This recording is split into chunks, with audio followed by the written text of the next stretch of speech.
any ghost stories? Yes, and holy shit, do I ever. Let's hear it. Let's go. When I was doing drugs, okay? Yeah. Like, I did drugs to the point where I was hearing voices, okay? Mm-hmm. Like, it's called, the technical term for this would be psychosis. Where Just a total mental. and what's so peculiar about the phenomenon of psychosis, which is characterized by auditory hallucinations where you're hearing voices, visual hallucinations. I was watching people walk around my apartment, people who were never there. I was watching them walk through walls. They staged like an intervention on me at one point. I had fucking an apartment full of people who were there to have a formal intervention, but they were never fucking there. Were you aware that they weren't there? I watched them. I watched them motherfuckers. Did you think it was real, or were you aware? I knew it was real. I knew it was real, and to this fucking day, it was real. To this felt fucking that real. day, it was real. But in retrospect, you're like, that was obviously a hallucination. Totally fucking spiritual entities that I've Okay. right now. So wait, you don't think it was a hallucination? You think they were real spiritual entities? The fucking line is completely blurred. Okay, The line is completely fucking blurred, and I think that the reason why I'm seeing them as hallucinations is because they're real. Do you think that the drugs like open your mind? I think the drugs. That's why I'm like with psychosis, like meth, whether meth will do it.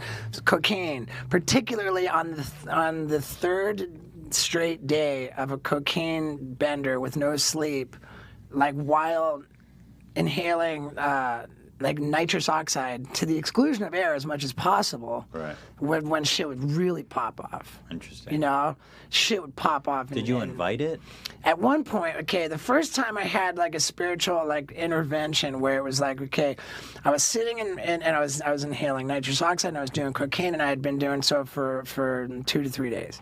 I was in a chair that spun just like this one, and I was sitting in front of a big pile of cocaine, and I'm sitting there, and I'm thinking to myself, as I go to snort another ridiculous helping of cocaine, I thought to myself, wow, I'm killing myself. You know, like there is no longevity in what I'm doing. I'm dying. I'm dying here. Like, this is me killing myself, and I'm dying. And I thought very specifically, because I'll never forget this, I thought, I don't care if I die. And I just leaned over to go fucking right now. As I thought, I don't care if I die. Like as a reaction to those specific words that I thought, to that thought, like physically, the spinning chair I was in as I went to it fucking spun. It was like there was a big, strong dude who fucking spun the fucking chair. It was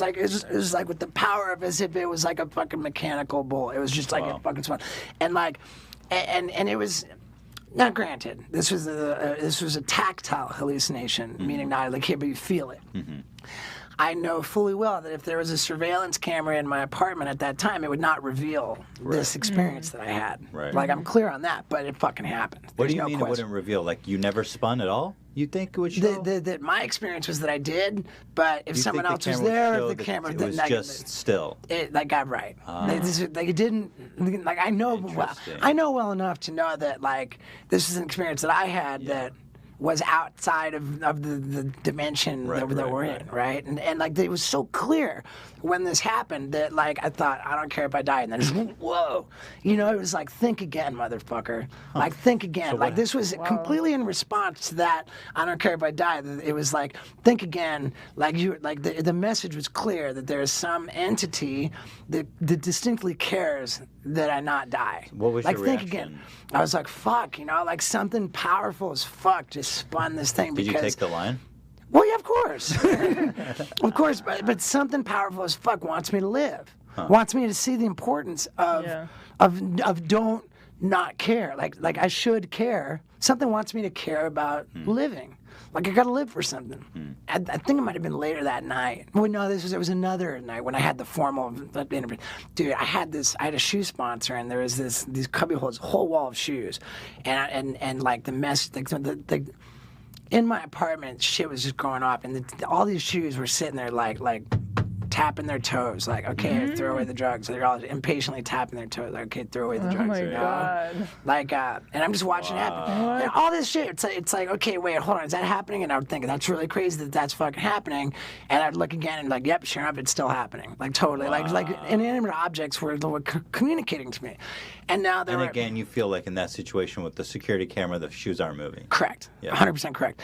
And so like it's spiritual entities, ghosts, like whatever, like my spirit friends, there were different classifications of them. There were angels, clearly angels that cared about me living, and they would even say in my ears, like, hey, we're worried about you, you know, like, like you're killing yourself and it's not okay. And they were very loving and angels, and they were like rooting for me. That's like really what I pray to this day. Like, you know, like when you go to rehab and they say you have to have a higher power, like, you know, like whatever spun that fucking chair is just, I pray to that, you know, something that cares about me. So there were the angels. Then there were demons. For sure there were demons. Like the voices were telling me like, fucking suffocate yourself to death. They're urging me to kill myself. And it was like super dark and gnarly and super scary.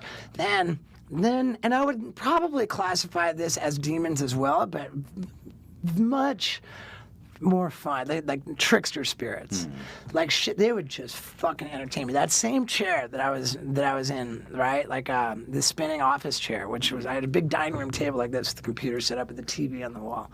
And that fucking chair, while I was in it, just caught fucking fire, just engulfed in flames, and the flames didn't hurt. It was just they're showing off like cool shit for me. Like, I was just like, whoa, the chair, and I'm checking it out. Like, sure enough, it's on fire. The whole fucking chair is just on fucking fire. And I'm like, whoa, fucking cool. I just wanted to do more drugs and pile more. That's why I classified these as demon spirits, because they just tricksters, enabling you. They wanted me to. I loved it. So all this fucking shit was so cool. There was so much of it, like lights that were never even there, ever, were just flashing. It was a fucking light show, just like bomb, bomb, bomb, bomb. The curtains are opening and closing on their own. The whole place is going fucking nuts. And I'm like, whoa, this is the fucking coolest party ever. Like, and I just want to do more drugs to keep the shit happening. I had this. That's insane. That didn't scare you? Like, I loved it. I loved it so much. At certain times, it got scary. There was a lot of fucking dark, creepy, scary shit that went down too. Like, were you by yourself usually when the show was going down? Always. Just you, always. party. There were a couple times, but the other person, if they were there, they wouldn't be privy to it. They would be like, you know, there are like rules for the spirits. But I had this. What are the rules? Can't interfere with free will. They can't like manipulate things to alter the course, you know. So really, they've got Are those rules you learned from interacting with them? Yeah, and they weren't supposed to like say anything. They're like, and it's like the committee, and you can hear them kind of, you know, but like. And they're in another thing, but if you do enough drugs, that's why the same thing happens if you're on meth as if you're on coke, or even like sometimes the alcohol. Like all roads lead to the same place. If you do enough drugs, if you fuck yourself up enough, even PCP, like you erode the barriers between us and these entities, you know, and then you start experiencing. That's why I still believe it's real, dude.